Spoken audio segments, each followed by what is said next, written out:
एक बार की बात है, मुगल सम्राट अकबर अपने दरबार में बैठे थे। उन्हें अपने विशाल साम्राज्य, धन दौलत और शक्ति पर बहुत गर्व था। वे अक्सर ये सोचते थे कि संसार में सबसे अधिक महान और भाग्यशाली व्यक्ति वही है। एक दिन बादशाह ने बीरबल से पूछा, बीरबल, मेरे पास सब कुछ है, एक विशाल सेना, अपार धन, भव्य महल और मेरे कदमों में झुकने वाले लोग। बताओ, क्या इस दुनिया में कोई ऐसा व्यक्ति है जो मुझसे ज्यादा भाग्यशाली हो? बीरबल ने सोचा और विनम्रता से कहा, जहां पनाह, आप निस्संदेह महान हैं, लेकिन इस दुनिया में आपसे भी अधिक भाग्यशाली और संतुष्ट लोग हैं। अकबर को यह सुनकर गुस्सा आया। उन्होंने कहा, यह असंभव है। मैं तुम्हें चुनौती देता हूं कि तुम ऐसे व्यक्ति को खोजकर मेरे सामने लाओ। अगर तुम असफल रहे तो तुम्हें दंड मिलेगा। बीरबल ने चुनौती स्वीकार की और कुछ दिनों के बाद एक फकीर को दरबार में लेकर आए। ये फकीर दिखने में साधारण, कपड़े फटे हुए, पर उसके चेहरे पर अद्भुत शांति और संतोष था। अकबर ने फकीर से पूछा, ऐ फकीर, बीरबल का कहना है कि तुम मुझसे ज्यादा भाग्यशाली और संतुष्ट हो। क्या यह सच है? तुम्हारे पास तो रहने को घर नहीं, पहनने को ढंग के कपड़े नहीं और खाने को भीख मांगनी पड़ती है, फिर भी तुम खुद को मुझसे बेहतर मानते हो? फकीर ने मुस्कुराते हुए कहा, जहां पनाह, मैं न खुद को आपसे बेहतर मानता हूं और न ही आपसे कम, लेकिन जहां तक संतुष्टि का सवाल है, मैं मानता हूं कि मैं आपसे अधिक संतुष्ट हूं। अकबर ने हैरानी से पूछा, कैसे? फकीर ने उत्तर दिया, बादशाह सलामत, आपके पास दुनिया की हर चीज है, फिर भी आप हमेशा कुछ नया जीतने, कुछ नया पाने और अपने साम्राज्य को बढ़ाने की चिंता में डूबे रहते हैं। आपका दिल कभी शांत नहीं होता। लेकिन मेरे पास कुछ नहीं है और इसीलिए मुझे कुछ खोने का डर भी नहीं है। मुझे जो कुछ मिल जाता है उसी में मैं संतुष्ट और खुश रहता हूं। मेरे मन में कोई लालच या चिंता नहीं है। यही कारण है कि मैं चैन की नींद सोता हूं, जो शायद आपके भाग्य में नहीं। फकीर की ये बात सुनकर अकबर कुछ देर के लिए मौन हो गए। उन्हें एहसास हुआ कि सच्चा भाग्य भौतिक संपदा में नहीं, बल्कि मन की शांति और संतोष में है। उन्होंने देखा कि उनके पास सब कुछ होते हुए भी उन्हें हमेशा किसी न किसी बात की चिंता रहती थी, जबकि फकीर अपने अभाव में भी पूरी तरह मुक्त और प्रसन्न था। अकबर ने अपनी गलती मानी, फकीर को उपहार दिए और बीरबल की बुद्धिमानी की प्रशंसा की। क्या आप अकबर बीरबल की किसी अन्य कहानी का सारांश जानना चाहेंगे? कहानी 2, किसकी चीज किसकी, बीरबल का न्याय। एक समय की बात है, मुगल बादशाह अकबर के विशाल साम्राज्य की राजधानी आगरा में 2 पड़ोसी रहते थे। एक का नाम श्यामलाल था, जो बहुत अमीर पर बेहद लालची और बेईमान था। दूसरा था माधोदास, जो एक मेहनती किसान था, पर उसकी आर्थिक स्थिति श्यामलाल जैसी अच्छी नहीं थी। श्यामलाल को हमेशा माधोदास की छोटी सी जमीन और उसकी ईमानदारी से जलन होती थी। वो किसी भी तरह माधोदास को परेशान करने का मौका ढूंढता रहता था। समस्या की शुरुआत। एक बार श्यामलाल ने अपनी जमीन पर एक कुआं खुदवाया, लेकिन कुछ समय बाद उसे पैसे की सख्त जरूरत पड़ गई। उसने सोचा कि कुआं तो उसकी जमीन पर है, इसे बेचकर कुछ धन कमा लिया जाए। उसने माधोदास को बहला फुसलाकर अपना कुआं बेच दिया। माधोदास ने सोचा कि कुआं पास में ही है, उसके खेत के लिए पानी की व्यवस्था हो जाएगी। उसने ईमानदारी से कुएं की अच्छी कीमत चुका दी और कुएं का मालिक बन गया। अगले दिन जब माधोदास कुएं से पानी निकालने पहुंचा तो श्यामलाल वहां आ धमका। श्यामलाल ने अकड़ते हुए कहा, ए माधोदास, कुएं का पानी इस्तेमाल करने की हिम्मत मत करना। माधोदास हैरान होते हुए बोला, ये कैसी बात कर रहे हो? श्यामलाल, मैंने कल ही ये कुआं तुमसे खरीदा है। श्यामलाल ने धूर्तता से हंसकर कहा, हां, तुमने कुआं खरीदा है, इसमें कोई शक नहीं, लेकिन तुमने सिर्फ कुआं खरीदा है, उसके अंदर का पानी नहीं। पानी तो अभी भी मेरा है। अगर तुम्हें पानी इस्तेमाल करना है तो तुम्हें हर बाल्टी के लिए मुझे शुल्क देना होगा। माधोदास हक्का बक्का रह गया। उसने श्यामलाल को समझाने की बहुत कोशिश की कि कुआं खरीदने का मतलब ही है कि उसके अंदर का पानी भी उसका हो गया, लेकिन श्यामलाल अपनी बात पर अड़ा रहा। वो अपने लालच के कारण माधोदास को पानी इस्तेमाल नहीं करने दे रहा था। दरबार में न्याय, कोई और रास्ता न देखकर माधोदास को बादशाह अकबर के दरबार में न्याय के लिए गुहार लगानी पड़ी। अकबर ने दोनों की बात सुनी। श्यामलाल ने वही तर्क दिया, जहांपनाह, मैंने सिर्फ कुएं का ढांचा बेचा है, कुएं के अंदर रखा पानी नहीं बेचा है। यह सुनकर दरबार में मौजूद सभी लोग चकित रह गए। अकबर भी इस अटपटी समस्या को सुनकर थोड़ा असमंजस में पड़ गए। ये मामला जितना सरल दिख रहा था उतना था नहीं, क्योंकि कागजात में सिर्फ कुआं बेचने की बात लिखी थी।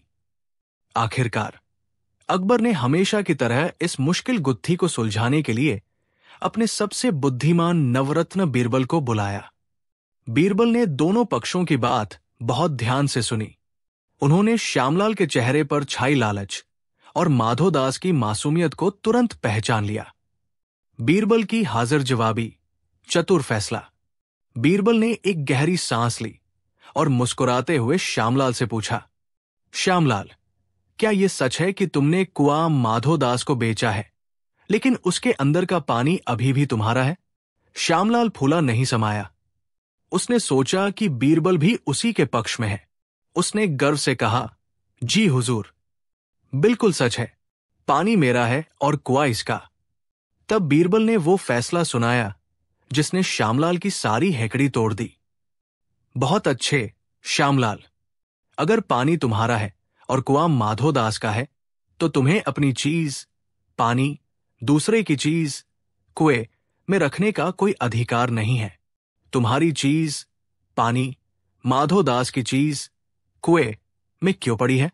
तुम तुरंत अपना पानी कुएं से निकाल लो, या फिर तुम्हें अपना पानी माधोदास के कुएं में रखने का हर दिन किराया देना होगा। बीरबल का यह हाजिर जवाबी भरा जवाब सुनकर सारा दरबार ठहाकों से गूंज उठा। श्यामलाल का चेहरा उतर गया। वो समझ गया कि वो अपनी ही चाल में फंस चुका है।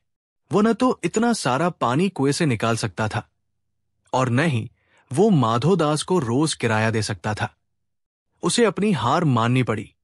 अकबर ने बीरबल की चतुराई और न्याय की फिर से सराहना की। उन्होंने श्यामलाल को चेतावनी दी और माधोदास को न्याय दिलवाया। इस तरह बीरबल ने अपनी बुद्धि से सिद्ध कर दिया कि लालच का परिणाम हमेशा बुरा होता है। क्या आप अकबर बीरबल की बीरबल का त्यागपत्र या हरा घोड़ा कहानी के बारे में जानना चाहेंगे? ऊंट का कुबड़, अकबर बीरबल की ज्ञान भरी कहानी। एक बार बादशाह अकबर अपने शाही बगीचे में टहल रहे थे। उनके साथ उनके प्रिय सलाहकार बीरबल भी थे। टहलते हुए उनकी नजर एक ऊंट पर पड़ी जो बाथ में घास चर रहा था। ऊंट की पीठ पर बना उसका विशाल कुबड़ हम्प देखकर अकबर के मन में अचानक एक अजीब सा सवाल आया। अकबर ने बीरबल से पूछा, बीरबल, जरा देखो इस ऊंट को, ये कितना भद्दा दिखता है। इसकी पीठ पर यह कुबड़ किसी भारी बीमारी या किसी चोट के कारण उभरा हुआ लगता है। क्या तुम बता सकते हो कि यह कुबड़ क्यों होता है? क्या यह सच में कोई रोग है? बीरबल मुस्कुराए और बोले, जहांपनाह, ये ऊंट का रोग नहीं, बल्कि प्रकृति का दिया हुआ एक अद्भुत वरदान है। अकबर को यह बात बिल्कुल समझ नहीं आई। उन्हें लगा कि बीरबल मजाक कर रहे हैं। उन्होंने कहा, कैसी अजीब बात करते हो बीरबल, ये भद्दा उभार भला वरदान कैसे हो सकता है? मुझे तो लगता है कि तुम इसका सही कारण नहीं जानते और इसे छिपा रहे हो। बीरबल ने विनम्रता से कहा, जहांपनाह, मैं सच कह रहा हूं, लेकिन आप अगर किसी ज्ञानी व्यक्ति से पूछना चाहें तो पूछ सकते हैं। अकबर को अपनी सभा के एक पंडित जी याद आए जो हमेशा खुद को हर चीज का महान जानकार बताते थे। अकबर ने बीरबल को नीचा दिखाने का मौका पाते हुए तुरंत पंडित जी को बुलाया। पंडित जी का अज्ञान। पंडित जी दरबार में आए। अकबर ने उनसे वही सवाल पूछा, पंडित जी, ऊंट की पीठ पर यह कुबड़ क्यों होता है? पंडित जी को ऊंट के कुबड़ के बारे में कोई वैज्ञानिक या प्राकृतिक ज्ञान नहीं था, लेकिन वो अपनी अज्ञानता दिखाना नहीं चाहते थे। उन्होंने सोचा कि बीरबल को गलत साबित करने का ये अच्छा मौका है। पंडित जी ने बहुत ही आत्मविश्वास से कहा, जहां अपना, ये कोई वरदान नहीं है और न ही कोई प्राकृतिक चीज है। ये कुबड़ तो इस ऊंट के आलस्य का परिणाम है। ये ऊंट बहुत आराम पसंद है और जब ये बैठता है तो अपनी पीठ सीधी नहीं रखता, बल्कि पीठ को एक तरफ झुकाकर सोता है।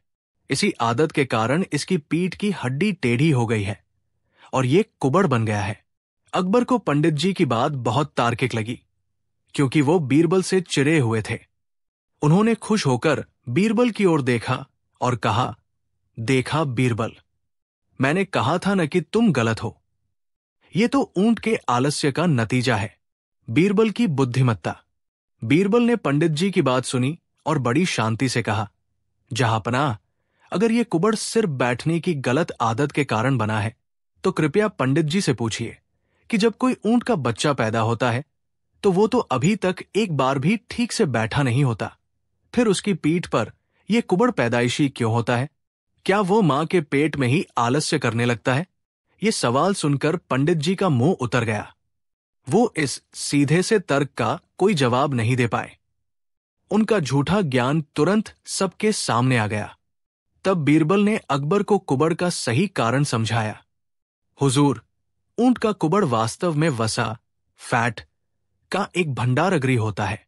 ये वसा ऊंट को रेगिस्तान की लंबी यात्राओं के दौरान ऊर्जा और पानी प्रदान करती है, जब उसे कई दिनों तक खाना पानी नहीं मिलता। ये कुबड़ उसे रेगिस्तान के कठिन जीवन के लिए प्रकृति का एक अनमोल तोहफा है। अकबर को अपनी गलती का एहसास हुआ कि उन्होंने झूठे ज्ञान वाले पंडित जी पर विश्वास किया। उन्होंने पंडित जी को सबक सिखाया और बीरबल की बुद्धिमानी और सही ज्ञान की एक बार फिर प्रशंसा की। क्या आप अकबर बीरबल की चोर की दाढ़ी में तिनका या सबसे बड़ा हथियार कहानी का सारांश जानना चाहेंगे? एक अजनबी की चुनौती। एक दिन दरबार में एक विचित्र वेशभूषा वाला अजनबी आया। ये व्यक्ति दूर किसी राज्य से आया था और उसने बादशाह अकबर के दरबारियों को चुनौती दी कि वो बादशाह से एक ऐसी शर्त लगवा सकता है जिसे कोई भी दरबारी पूरा नहीं कर पाएगा। अकबर उत्सुक हो गए। उन्होंने अजनबी को पास बुलाया और पूछा, ऐ मुसाफिर, तुम्हारी चुनौती क्या है और वो अजीब शर्त क्या है जिसे तुम मुझे मनवाना चाहते हो? अजनबी ने विनम्रतापूर्वक पर आत्मविश्वास से कहा, जहांपनाह, मेरी शर्त यह है कि आप मुझे अपना सबसे पसंदीदा और कीमती गहना इस शर्त पर दें कि जब भी मैं उसे देखूं तो मुझे या तो बहुत खुशी हो या बहुत गम हो। अगर मैं उसे देखकर सामान्य रहा तो वो गहना आपका रहेगा, लेकिन अगर मुझे दोनों में से कोई भी भावना महसूस हुई तो वो हमेशा के लिए मेरा हो जाएगा। दरबारी ये शर्त सुनकर हंसने लगे। उन्हें लगा कि ये कितनी मूर्खतापूर्ण शर्त है। गहना तो सिर्फ एक वस्तु है, वो किसी को हमेशा खुशी या हमेशा गम कैसे दे सकता है? बादशाह का अहंकार। अकबर ने अहंकार में आकर चुनौती स्वीकार कर ली। उन्होंने तुरंत अपने खजाने से एक बेहद कीमती नगीनों से जड़ा हुआ हार मंगवाया और अजनबी को दे दिया। अजनबी हार लेकर चला गया। कई दिन बीत गए। अजनबी ने वापस आकर हार मांगा भी नहीं और न ही बादशाह को उसकी शर्त याद दिलाई। अकबर को लगा कि वो अजनबी हार लेकर भाग गया या अपनी शर्त भूल गया। उन्होंने राहत की सांस ली। लेकिन ठीक एक महीने बाद वो अजनबी वापस दरबार में आया। अकबर ने उससे पूछा, हाँ, क्या हुआ तुम्हारी शर्त का? तुमने न तो हार वापस किया और न ही कोई दावा किया। क्या तुम अपनी शर्त भूल गए? अजनबी ने शांत होकर कहा, नहीं जहांपनाह, मैं न भूला हूं और न ही भागा हूं। मैंने शर्त पूरी कर दी है और अब ये हार मेरा है। अकबर हैरान रह गए। कैसे? तुमने कब और कैसे इस हार को देखकर या तो खुशी महसूस की या गम? बीरबल का प्रवेश। अजनबी ने कहा, हुजूर, मैं हार लेकर शहर से बाहर गया और एक ऐसे जरूरतमंद व्यक्ति को मिला जो बहुत दिनों से भूखा था और उसके पास अपने बच्चे की दवा खरीदने के लिए पैसे नहीं थे। जब मैंने उसे ये कीमती हार दिया तो वो बहुत खुश हुआ। खुशी।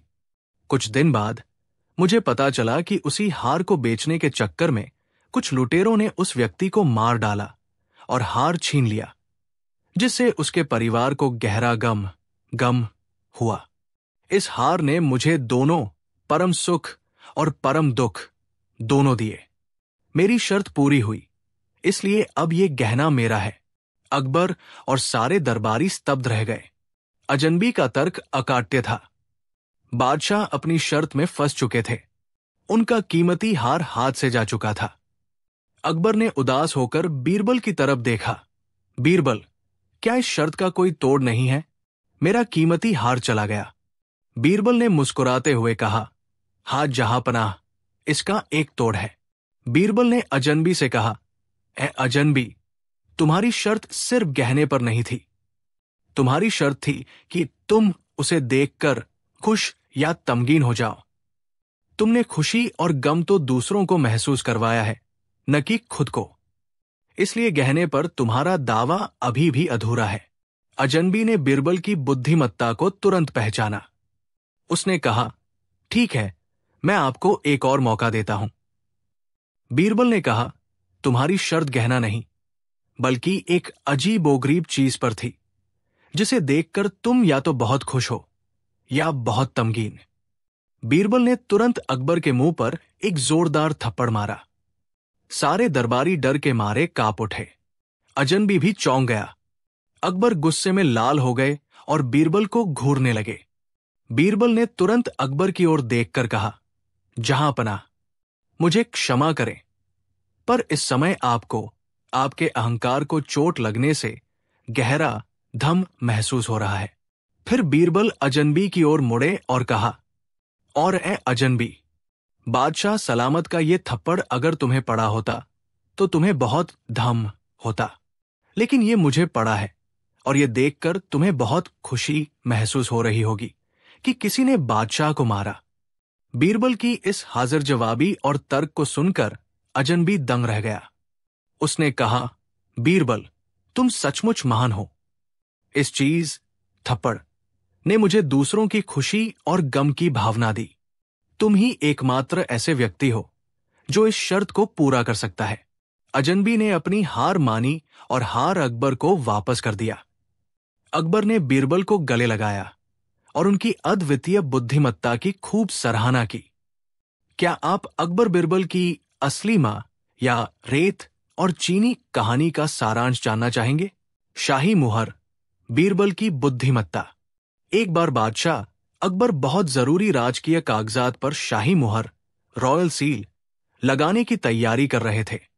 ये मुहर राज्य के सबसे कीमती और सुरक्षित चीजों में से एक थी, क्योंकि इसके बिना कोई भी शाही आदेश वैध नहीं माना जाता था।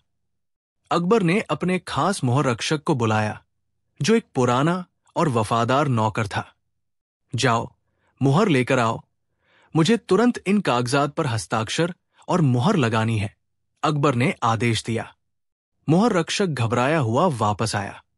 वो हाथ जोड़कर कांपते हुए बोला, जहांपनाह, बहुत बड़ा अनर्थ हो गया है। शाही मुहर चोरी हो गई है।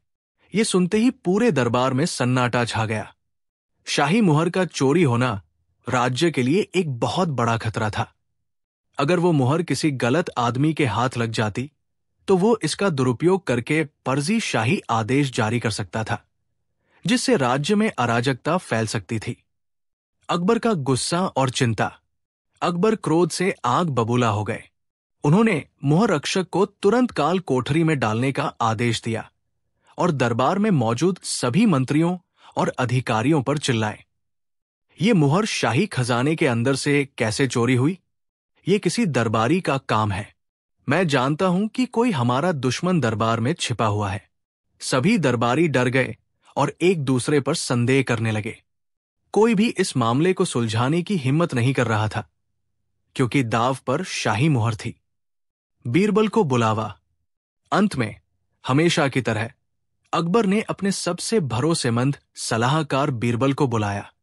बीरबल, ये राज्य की सुरक्षा का सवाल है। शाही मुहर गायब हो गई है। तुम्हें यह पता लगाना होगा कि चोर कौन है और मुहर कहाँ है, नहीं तो मैं पूरे दरबार को सजा दूंगा। बीरबल ने मामले की गंभीरता को समझा। उन्होंने पहले मुहर रक्षक से पूछताछ की, लेकिन वो अपनी बेगुनाही पर अड़ा रहा। बीरबल ने अकबर से कहा, जहांपनाह, मैं आपको चोर का पता लगाने से पहले एक बात बताता हूं। चोर सिर्फ मुहर नहीं ले गया, बल्कि उसने एक ऐसा कार्य किया है जिससे वो पकड़ा जाएगा। चोर बहुत लालची है। बीरबल ने चोर को खोजने के लिए एक चतुर योजना बनाई। बीरबल की चतुर योजना। अगले दिन बीरबल ने दरबार में घोषणा करवाई, बादशाह सलामत एक नया नियम लागू करने वाले हैं। जिसके पास भी शाही मुहर चोरी हुई मिलेगी, उसे कड़ी सजा मिलेगी। लेकिन अगर चोर अपनी चोरी कबूल कर लेता है और मुहर वापस कर देता है, तो बादशाह उसे माफ करके एक बड़ा इनाम भी देंगे।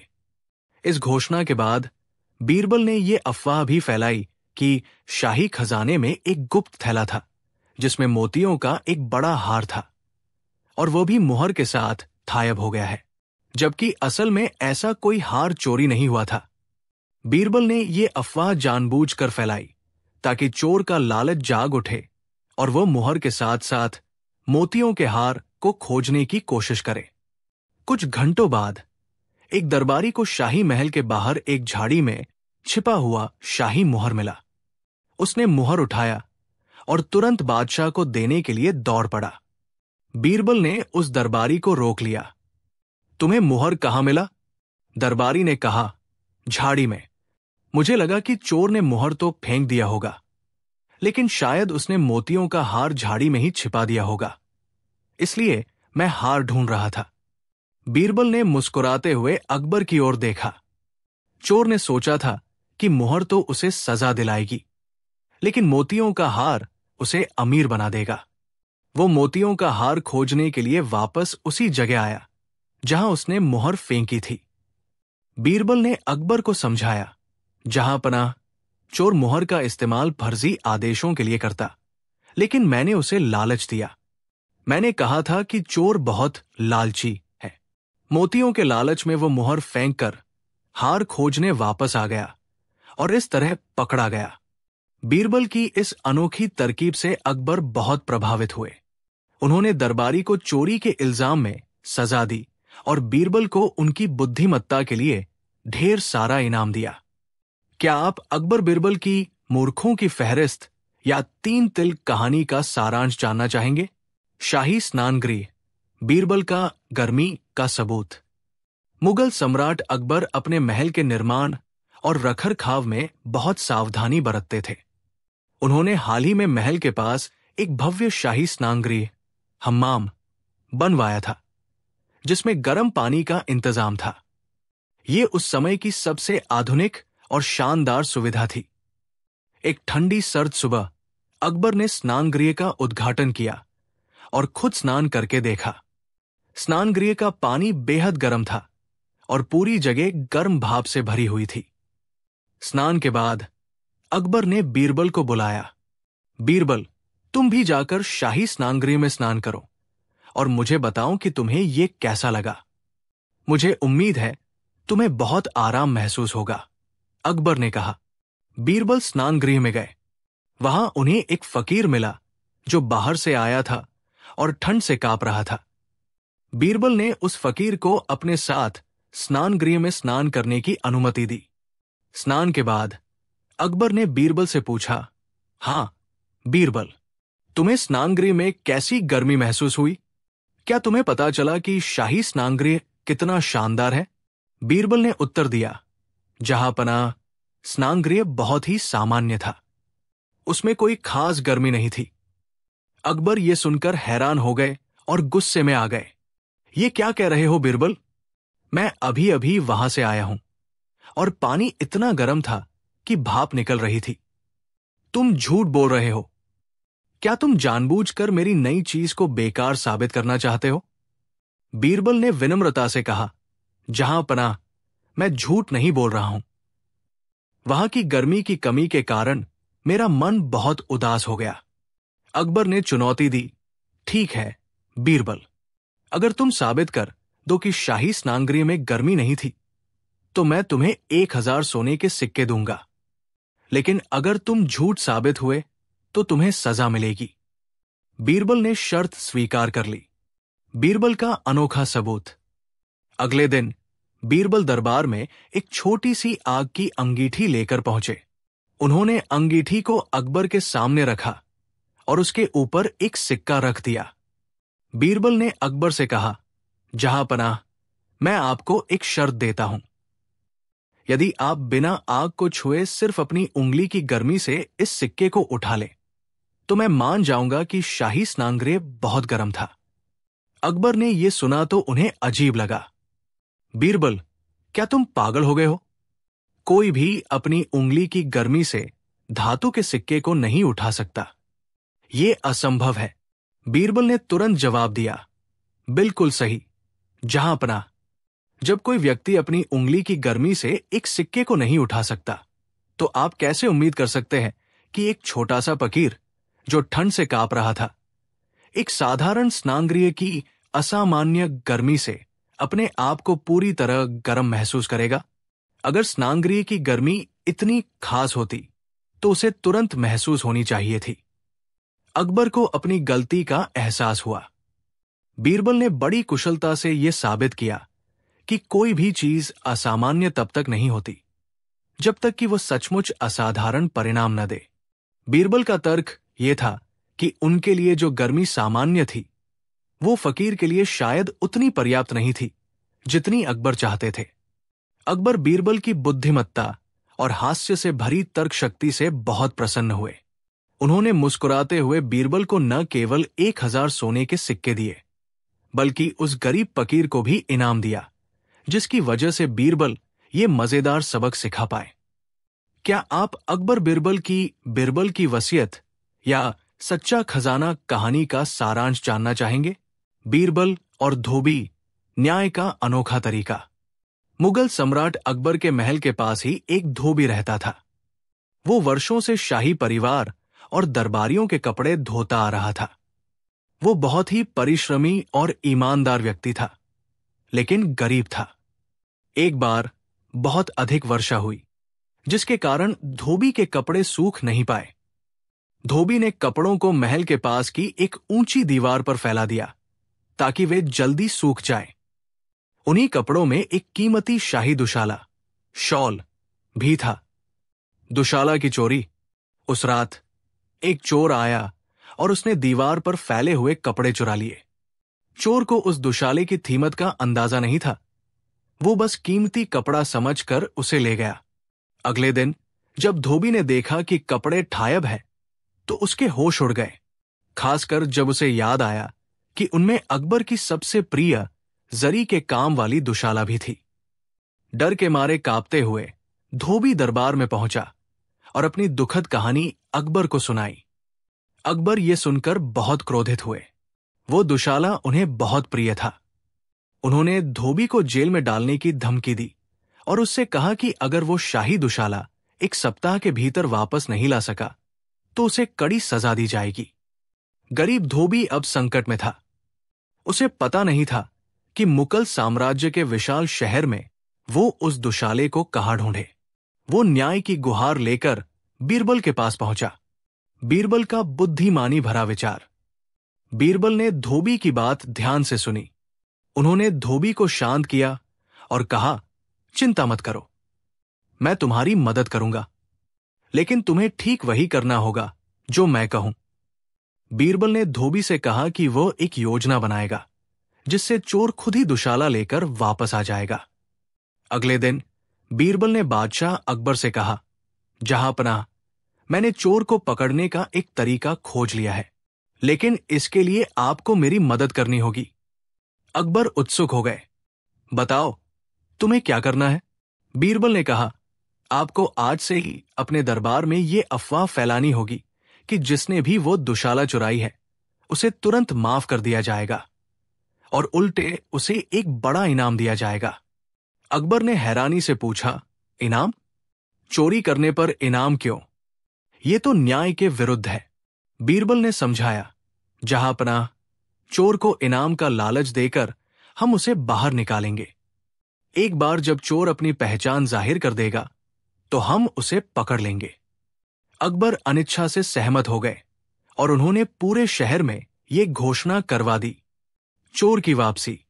जब चोर ने यह घोषणा सुनी तो वो बहुत हैरान हुआ। वो दुशाला बेचने की कोशिश कर रहा था, लेकिन वो इतना खास था कि कोई भी उसे खुले बाजार में खरीदने को तैयार नहीं था, क्योंकि डर था कि वो चोरी का है।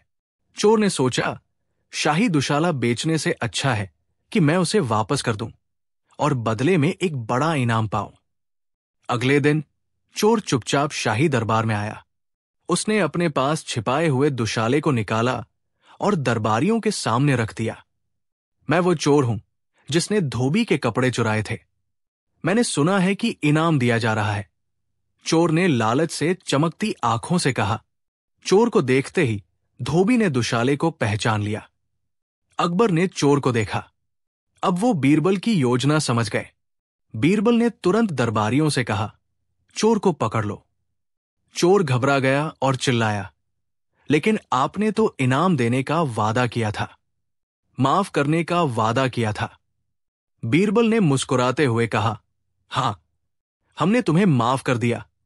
तुम्हें चोरी के लिए सजा नहीं मिलेगी, लेकिन हम तुम्हें अब भी दुशाला चुराने के लिए सजा नहीं दे रहे हैं। हम तुम्हें शाही आदेश का उल्लंघन करने और धोबी को परेशान करने के लिए सजा दे रहे हैं। बीरबल ने अकबर को समझाया कि चोर को पकड़ने के लिए इनाम का लालच देना एक चालाकी थी, न कि न्याय का वादा।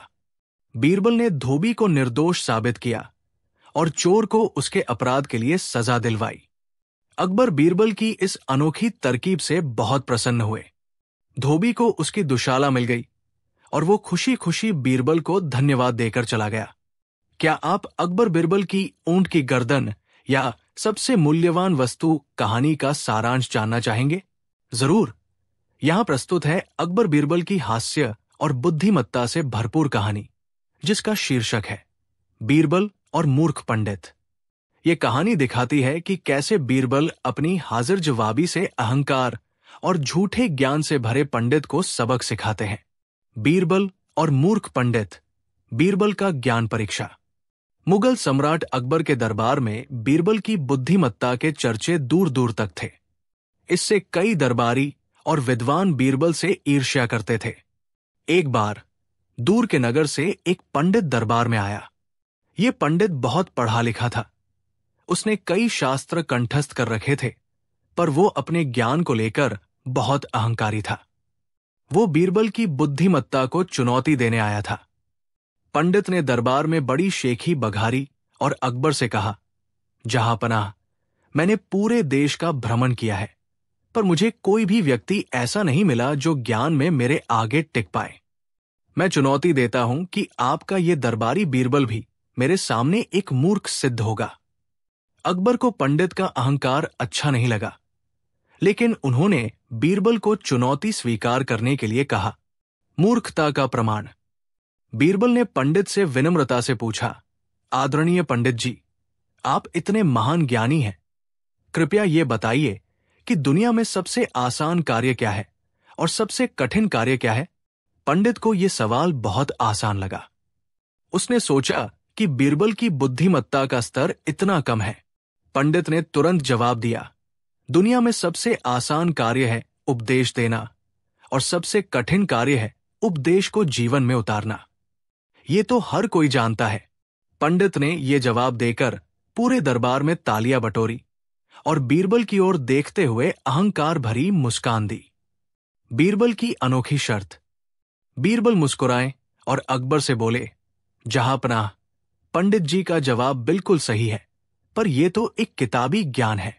मैं पंडित जी को चुनौती देता हूं कि वे इसका व्यवहारिक प्रमाण दे। बीरबल ने पंडित से कहा, पंडित जी, मैं आपके साथ एक छोटी सी शर्त लगाता हूं। शर्त यह है कि आप आज से 3 दिन तक अपने मुंह से कोई भी उपदेश या ज्ञान की बात नहीं कहेंगे। अगर आप जीत गए तो मैं आपको अपने वेतन का एक बड़ा हिस्सा दूंगा, और अगर आप हार गए तो आपको दरबार छोड़कर जाना होगा। पंडित ने सोचा केवल 3 दिन चुप रहना तो दुनिया का सबसे आसान काम है। उसने तुरंत शर्त स्वीकार कर ली। पहले दिन पंडित ने खुद को नियंत्रित किया। वो बहुत मुश्किल से चुप रहा। हालांकि उसने कई बार सलाह देने की कोशिश की, पर किसी तरह खुद को रोका। पंडित की हार। दूसरे दिन दरबार में एक किसान रोता हुआ आया। उसने बताया कि एक अमीर दरबारी ने उसकी जमीन हड़प ली है। अकबर ने पंडित से पूछा, पंडित जी, आप इतने ज्ञानी हैं, इस गरीब को क्या सलाह देंगे? पंडित को जोरदार गुस्सा आया कि अकबर उनका मजाक बना रहे हैं। उसने खुद को रोका, लेकिन तीसरे दिन समस्या और बड़ी हो गई। महल के उद्यान में एक नौकर ने बहुत बड़ी तलती कर दी, जिससे बादशाह का बड़ा नुकसान हो गया। अकबर उस नौकर को कड़ी सजा देने वाले थे। पंडित को लगा कि इस गरीब को सजा से बचाना जरूरी है। उससे रहा नहीं गया। अपनी ज्ञान की भूख और उपदेश देने की आदत के सामने वो झुक गया। पंडित ने तुरंत खड़े होकर जोर से कहा, जहांपना, ऐसा करना न्याय संगत नहीं है। आपको क्षमा करना चाहिए। ये ज्ञान हमें हमारे शास्त्रों ने सिखाया है। जैसे ही पंडित ने ये उपदेश दिया, बीरबल ने तुरंत खड़े होकर कहा, पंडित जी हार गए। उन्होंने ज्ञान की बात न कहने की अपनी शर्त तोड़ दी है। पंडित को अपनी गलती का एहसास हुआ। उसने महसूस किया कि उपदेश देना या अपनी ज्ञान की श्रेष्ठता दिखाना उनके लिए कितना आसान था, लेकिन चुप रहना यानी उपदेश पर अमल करना कितना कठिन। वो अपने ही जाल में फंस गया। बीरबल ने अकबर से कहा, जहांपनाह, इस पंडित ने खुद ही सिद्ध कर दिया कि इसका ज्ञान केवल किताबों तक सीमित है। असली ज्ञान वह है जो व्यवहार में दिखे। अकबर ने पंडित को उसकी हार और अहंकार के लिए दरबार से जाने को कहा। इस तरह बीरबल ने अपनी बुद्धि से सिद्ध किया कि सच्चा ज्ञान विनम्रता और संयम में निहित होता है। क्या आप अकबर बीरबल की सबसे बड़ा गरज या 4 मूर्ख कहानी का सारांश जानना चाहेंगे? असली बाप की पहचान। ये कहानी बीरबल की न्यायप्रियता और मानव स्वभाव की गहरी समझ को दर्शाती है। विवाद। एक दिन 2 पड़ोसी किसान दरबार में आए। वे दोनों एक ही छोटे बच्चे पर अपना दावा कर रहे थे। दोनों ही कह रहे थे कि बच्चा उनका असली बेटा है। समस्या। दोनों पुरुषों के पास बच्चे के पिता होने के पक्ष में समान रूप से मजबूत तर्क थे। बादशाह अकबर और दरबारियों के लिए यह तय करना मुश्किल था कि बच्चा वास्तव में किसका है। बीरबल को कार्य। अंततः अकबर ने बीरबल को यह जटिल मामला सौंप दिया ताकि वह सच्चे पिता की पहचान कर सके। बीरबल की तरकीब। बीरबल ने एक सरल लेकिन मनोवैज्ञानिक चाल चली। उन्होंने बच्चे को दरबार के बीचों बीच रख दिया। उन्होंने दोनों दावा करने वाले किसानों से कहा कि वे एक ही समय में बच्चे को अपनी ओर खींचे। बीरबल ने यह घोषणा भी की कि जो व्यक्ति बच्चे को अपनी ओर खींच लेगा, बच्चा उसी का मान लिया जाएगा। परिणाम। पहले किसान ने पूरी ताकत से बच्चे को अपनी ओर खींचना शुरू किया, लेकिन दूसरे किसान ने जैसे ही बच्चे को तकलीफ में देखा और बच्चे के रोने की आवाज सुनी, तुरंत बच्चे को खींचना बंद कर दिया और अपने हाथ पीछे हटा लिए। न्याय। बीरबल ने तुरंत फैसला सुनाया कि बच्चा दूसरे किसान का है। अकबर का सवाल। अकबर ने हैरान होकर पूछा कि उन्होंने ये फैसला कैसे किया। बीरबल का जवाब। बीरबल ने समझाया कि असली पिता ही अपने बच्चे को चोट पहुंचते हुए नहीं देख सकता। जिस व्यक्ति ने अपने निजी स्वार्थ, बच्चे को पाने की इच्छा से ऊपर उठकर बच्चे के दर्द को प्राथमिकता दी और उसे खींचना बंद कर दिया, वही सच्चा पिता है। असली पिता के मन में बच्चे के लिए सच्चा स्नेह और दया थी। यह कहानी बताती है कि सच्चा रिश्ता और प्यार केवल शब्दों या दावों से नहीं, बल्कि त्याग और सहृदयता से पहचाना जाता है। बीरबल ने मानव मनोविज्ञान का उपयोग करके बहुत ही कम समय में सच्चाई को उजागर कर दिया। अगर आप चाहें तो मैं बीरबल की कहानियों पर आधारित कोई नैतिक शिक्षा या किसी अन्य शीर्षक की कहानी बता सकता हूं। यह कहानी बीरबल द्वारा पूछे गए एक मूर्खतापूर्ण प्रश्न को हाजिर जवाबी से संभालने के बारे में है। प्रश्न। एक बार दरबार में बैठे हुए बादशाह अकबर ने कुछ सोचकर बीरबल से एक अटपटा सवाल पूछ लिया। उन्होंने पूछा, बीरबल, आसमान में जो चांद है उसे सबसे पहले किसने देखा? दरबारियों की प्रतिक्रिया। सभी दरबारी इस सवाल पर हैरान रह गए। ये ऐसा सवाल था जिसका कोई निश्चित जवाब देना असंभव था। कुछ दरबारी हंसने लगे तो कुछ सोचने लगे कि बीरबल अब क्या जवाब देंगे। बीरबल की चतुराई। बीरबल मुस्कुराए और उन्होंने अकबर की ओर देखा। उन्होंने तुरंत जवाब दिया, जहांपनाह, आसमान में चांद को सबसे पहले एक बेवकूफ या मूर्ख ने देखा होगा। अकबर का आश्चर्य। अकबर इस जवाब से चौंक गए। उन्होंने पूछा, बीरबल, तुम ये क्या कह रहे हो? तुम चांद देखने वाले को मूर्ख क्यों बता रहे हो? बीरबल का स्पष्टीकरण। बीरबल ने बड़े ही विनम्रता से समझाया, जहांपनाह, आप ही सोचिए, जब चांद पहली बार निकला होगा तब रात का समय होगा। रात में हर समझदार व्यक्ति अपने घर में सो रहा होगा या अपने काम में लगा होगा। लेकिन जो व्यक्ति रात के समय बिना किसी काम के आसमान की ओर देखता रहा होगा और सबसे पहले उस चांद को देखकर चिल्लाया होगा कि देखो, चांद निकल आया है, वो निश्चित ही उस समय कोई समझदार काम नहीं कर रहा होगा। इसीलिए मैंने कहा कि सबसे पहले चांद को एक बेवकूफ ने देखा होगा।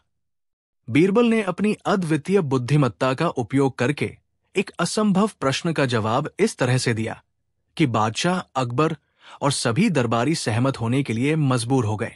ये कहानी बताती है कि बीरबल हमेशा तर्क और हास्य का उपयोग करके कठिन से कठिन स्थिति को संभाल लेते थे। अगर आप चाहें तो मैं अकबर बीरबल की किसी और प्रसिद्ध कहानी, जैसे सोने का अंडा या 3 मूर्ख, के बारे में बता सकता हूं। बुढ़िया की खीर भी अकबर और बीरबल की कहानियों के संग्रह का एक हिस्सा है, जो बीरबल की अनोखी सोच और समस्या समाधान के तरीके को उजागर करती है। ये कहानी अकबर की परीक्षा और बीरबल की रचनात्मकता पर आधारित है। अकबर की समस्या। एक बार बादशाह अकबर ने बीरबल की बुद्धिमत्ता को परखने का फैसला किया। उन्होंने बीरबल को एक अजीबोगरीब आदेश दिया। बीरबल, मैं चाहता हूं कि तुम कल मुझे एक ऐसी खीर खिलाओ जो न तो बहुत ठंडी हो और न ही बहुत गर्म। समस्या की जटिलता। दरबारियों ने सोचा कि बीरबल इस बार फंस गए हैं। खीर पकाने के बाद या तो वो गर्म होगी या ठंडा होने पर ठंडी हो जाएगी।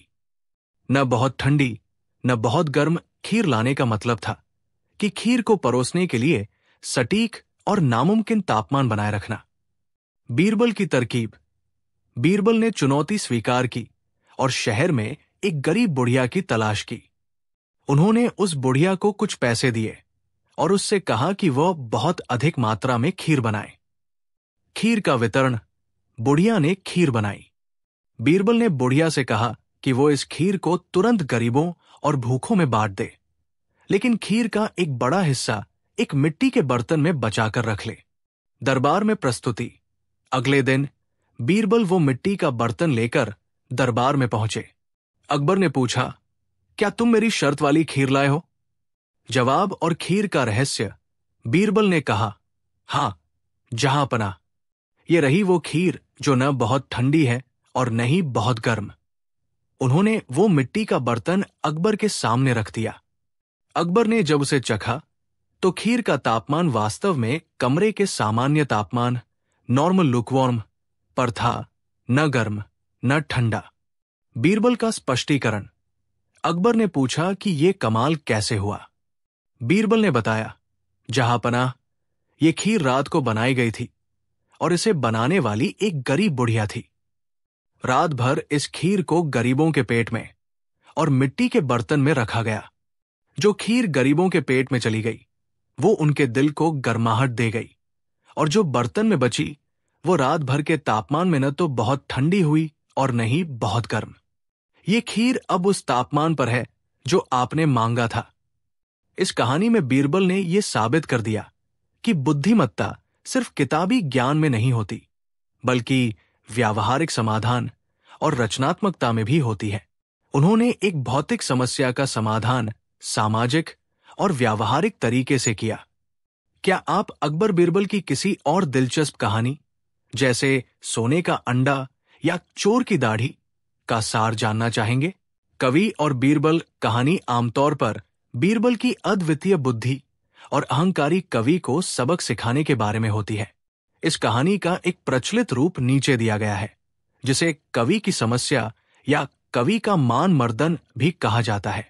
ये कहानी अहंकार पर बुद्धि की जीत और बीरबल की हाजिर जवाबी को दर्शाती है। दरबार में कवि। एक बार एक बहुत अहंकारी कवि बादशाह अकबर के दरबार में आया। वो अपने आप को दुनिया का सबसे बड़ा कवि मानता था। उसने अपनी कविताओं से अकबर को प्रभावित करने की कोशिश की और अपनी बड़ाई करता रहा। बीरबल को चुनौती। उस कवि को बीरबल की प्रसिद्धि से ईर्ष्या थी। उसने अकबर से कहा कि बीरबल उसकी कविता की एक भी गलती नहीं निकाल सकते और बीरबल की बुद्धि केवल मजाक करने तक सीमित है, न कि साहित्य में। अकबर का आदेश। अकबर ने बीरबल को चुनौती दी कि वह इस अहंकारी कवि को उसकी कविता में कोई गलती निकालकर या किसी अन्य तरीके से शांत करे। बीरबल की तरकीब। बीरबल ने कवि की एक कविता सुनी। कविता अच्छी थी, लेकिन बीरबल ने जानबूझकर कहा, जहांपनाह, इस कविता में व्याकरण, ग्रामर की तो कोई गलती नहीं है, लेकिन रंग की एक बहुत बड़ी गलती है। कवि का गुस्सा। कवि गुस्से से चिल्लाया, रंग की गलती? कविता में रंग की गलती कैसे हो सकती है? बीरबल, तुम मुझे मूर्ख बना रहे हो। बीरबल का स्पष्टीकरण। बीरबल ने विनम्रता से कवि से पूछा कि उसने अपनी कविता में नीले आकाश का वर्णन करने के लिए किस रंग का प्रयोग किया था। कवि ने जवाब दिया, मैंने उसे श्याम, गहरा नीला काला या नीला कहा था। बीरबल ने कहा, यही गलती है। मैंने कल ही एक गरीब आदमी को देखा था जिसने अपनी गरीबी के कारण अपनी आंखों में काजल नहीं लगाया था, और मैंने एक अमीर आदमी को देखा था जो अपने हाथी को रंगने के लिए सबसे उत्तम रंग खरीद रहा था। कवि का काम सिर्फ कल्पना करना नहीं है, बल्कि वास्तविकता को देखना और समाज की सच्चाई को भी अपनी कविता में उतारना है। लेकिन आपकी कविता में कहीं भी गरीब के दुख का रंग नहीं दिखता, केवल अमीर की शानो शौकत का रंग दिखता है। बीरबल ने कवि को यह सिद्ध कर दिया कि कला और साहित्य केवल शब्दों की कारीगरी नहीं है, बल्कि उसमें गहराई और मानवीय भावनाएं होनी चाहिए। उन्होंने कवि को उसकी कला के सामाजिक दायित्व की याद दिलाकर उसके अहंकार को तोड़ा और यह साबित कर दिया कि असली बुद्धिमत्ता सिर्फ तर्क या हास्य में नहीं, बल्कि जीवन के यथार्थ की समझ में है। क्या आप अकबर और बीरबल की एक और कहानी, सबसे बड़ा हथियार, के बारे में जानना चाहेंगे? बीरबल का वेतन शीर्षक से कोई एक निश्चित और प्रसिद्ध कहानी नहीं है, लेकिन कहानियों के अलग अलग संग्रहों में बीरबल के वेतन और उनके पद की महत्ता से जुड़ी कई घटनाएं मिलती है। यहां उस तरह की कहानियों का सारांश दिया गया है जो बीरबल के वेतन या मूल्य पर आधारित होती है। बीरबल की कहानियों में उनके वेतन का उल्लेख अक्सर उनकी बुद्धि के वास्तविक मूल्य को समझाने के लिए किया जाता है, जब अन्य दरबारी या यहां तक कि अकबर भी उनके महत्व को कम आंकने की कोशिश करते हैं। एक कहानी में एक पड़ोसी राजा दौलतमंद बादशाह अकबर को उनकी जान बचाने के बदले में कुछ मांगने के लिए कहते हैं। दौलतमंद राजा अंत में बीरबल को मांग लेता है। अकबर का आश्चर्य। अकबर हैरान हो जाते हैं कि वो बीरबल को किसी वस्तु की तरह कैसे दे सकते हैं। बीरबल का तर्क। दौलतमंद राजा समझाता है कि बादशाह का जीवन अनमोल है और उसके बदले में कोई अनमोल चीज ही ली जा सकती है, और बीरबल से ज्यादा अनमोल कुछ नहीं है। सार। यह कहानी दिखाती है कि बीरबल का वास्तविक मूल्य उनके सरकारी वेतन से कहीं अधिक था। अन्य कहानियों में जब ईर्ष्यालु मंत्री बीरबल को नीचा दिखाने की कोशिश करते हैं और अकबर से उनका वेतन कम करने या उन्हें पद से हटाने की सलाह देते हैं, तब बीरबल अपनी बुद्धि से उन्हें शांत कर देते हैं। चुनौती। मंत्री तर्क देते हैं कि बीरबल की जरूरत नहीं है और उन्हें इतना ऊंचा वेतन क्यों दिया जाता है। बीरबल का जवाब। बीरबल किसी मुश्किल पहेली या समस्या को सुलझाकर ये साबित कर देते हैं कि उनका ज्ञान और सलाह ही राज्य का सबसे बड़ा धन है, जिसकी तुलना मोहरों या सिक्कों से नहीं की जा सकती। ऐतिहासिक जानकारी लोक कथाओं से अलग। कुछ ऐतिहासिक स्रोतों के अनुसार नवरत्नों में शामिल होने के कारण बीरबल को काफी अच्छा वेतन मिलता था। जैसे एक स्रोत के अनुसार उन्हें उस समय 16,000 रुपए प्रति माह का वेतन मिलता था, जो उस काल में बहुत अधिक था, जो उनके पद और सेवा के महत्व को दर्शाता था। बीरबल का वेतन केवल धन नहीं था, बल्कि अकबर का विश्वास, सम्मान और उनकी बुद्धिमत्ता थी, जिसे कोई भी लालची दरबारी या प्रतिद्वंद्वी कम नहीं कर सका। क्या आप अकबर बीरबल की कोई पहेली या किसी अन्य कहानी का शीर्षक जानना चाहेंगे? झूठा गवाह अकबर और बीरबल की कहानियों में न्याय और सच्चाई को उजागर करने की एक बेहतरीन मिसाल है। ये कहानी बीरबल के जासूसी कौशल और मानव व्यवहार को समझने की क्षमता को दर्शाती है। ये कहानी बीरबल द्वारा एक मुश्किल न्यायिक मामले को सुलझाने और सच्चे और झूठे गवाह की पहचान करने पर आधारित है। विवाद। एक धनी व्यापारी को एक लेन देन में धोखा दिया गया था। उसने दरबार में आकर न्याय की गुहार लगाई। आरोपी ने अपनी बेगुनाही साबित करने के लिए 2 गवाह पेश किए। समस्या, दोनों गवाहों ने कस्में खाकर गवाही दी कि आरोपी निर्दोष है और व्यापारी झूठ बोल रहा है। अकबर को संदेह हुआ, क्योंकि व्यापारी हमेशा ईमानदार रहा था, लेकिन गवाहों की गवाही बहुत पक्की लग रही थी। बीरबल को जिम्मेदारी। अकबर ने सच्चाई जानने के लिए यह मामला बीरबल को सौंपा। बीरबल की तरकीब। बीरबल ने दोनों गवाहों को एक साथ अपने कमरे में बुलाया। उन्होंने गवाहों को अलग अलग 2 कमरों में बैठाया, जहां वे एक दूसरे को देख या सुन नहीं सकते थे। बीरबल ने पहले गवाह को बुलाया और उससे कहा, तुम्हारी गवाही का एक अहम हिस्सा छूट गया है। वो क्या था? जल्दी बताओ। इसके बाद बीरबल ने कमरे के कोने में रखी एक बड़ी टोकरी की ओर इशारा किया और सेवक से कहा, देखो, इस टोकरी में अभी भी कितना कचरा भरा हुआ है। जल्दी से इसे खाली कर दो। जब सेवक टोकरी को ले जा रहा था, तो बीरबल ने पहले गवाह से धीरे से कहा, तुम जल्दी से टोकरी के अंदर छिप जाओ, मैं थोड़ी देर में आता हूं। सच्चाई का खुलासा। पहले गवाह ने, जो कि झूठा था, सोचा कि बीरबल को जरूर पता चल गया है कि वो झूठ बोल रहा है और अब उसे सजा मिलेगी। डरकर वो जल्दी से टोकरी के अंदर छिप गया। बीरबल ने तुरंत दूसरे गवाह को बुलाया और कहा, देखो, तुम्हारा साथी टोकरी में छिपा हुआ है। वो भागने की कोशिश कर रहा था। अब तुम सच बताओ, क्या तुम दोनों झूठ बोल रहे थे? दूसरे गवाह ने जब यह सुना कि उसका साथी पकड़े जाने के डर से टोकरी में छिप गया है, तो उसे लगा कि अब झूठ बोलना बेकार है।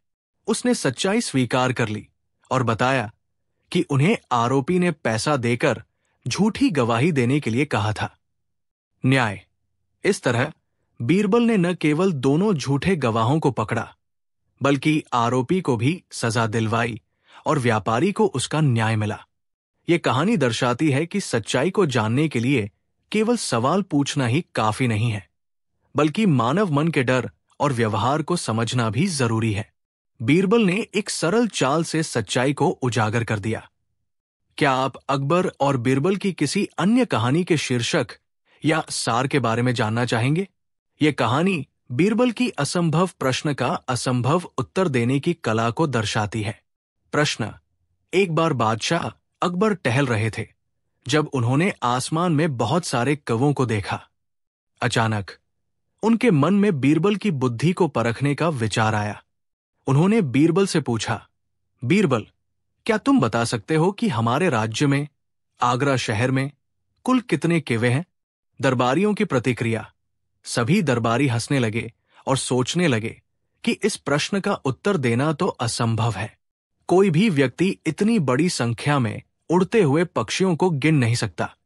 उन्हें लगा कि इस बार बीरबल निश्चित रूप से फंस जाएंगे। बीरबल का समय। बीरबल ने तुरंत जवाब देने के बजाय सोचने के लिए कुछ समय लिया। बीरबल का जवाब। कुछ देर बाद बीरबल आत्मविश्वास से दरबार में लौटे और उन्होंने उत्तर दिया, जहांपनाह, हमारे शहर में कौवों की कुल संख्या 81,540 है। अकबर का आश्चर्य, अकबर हैरान रह गए। उन्होंने पूछा, तुम इतनी सटीकता से ये संख्या कैसे बता सकते हो? इसका क्या सबूत है? बीरबल की हाजिर जवाबी। बीरबल मुस्कुराए और जवाब दिया, जहांपनाह, यदि आपको मेरी बात पर विश्वास नहीं है तो आप अपने आदमियों को लगाकर सारे किवों को गिनवा सकते हैं। बीरबल आगे बोले, यदि गिनने पर किवों की संख्या इस संख्या से कम निकले तो इसका मतलब होगा कि कुछ कौवे अपने रिश्तेदारों से मिलने शहर से बाहर चले गए हैं, और यदि किवों की संख्या इस संख्या से ज्यादा निकले तो इसका अर्थ होगा कि बाहर के कुछ कौवे अपने रिश्तेदारों से मिलने हमारे शहर में आ गए हैं। बीरबल ने अपनी बुद्धि का उपयोग करके एक ऐसे प्रश्न का उत्तर दिया जिसका कोई निश्चित उत्तर नहीं हो सकता था। उन्होंने प्रश्न को ही इस तरह से उलट दिया कि बादशाह अकबर और अन्य दरबारियों के पास उनकी बात मानने के अलावा कोई विकल्प नहीं बचा। उन्होंने साबित कर दिया कि बुद्धि ही सबसे बड़ी संपत्ति है। क्या आप अकबर बीरबल की किसी और दिलचस्प कहानी, जैसे चोर की दाढ़ी या सबसे बड़ा झूठ, के बारे में जानना चाहेंगे?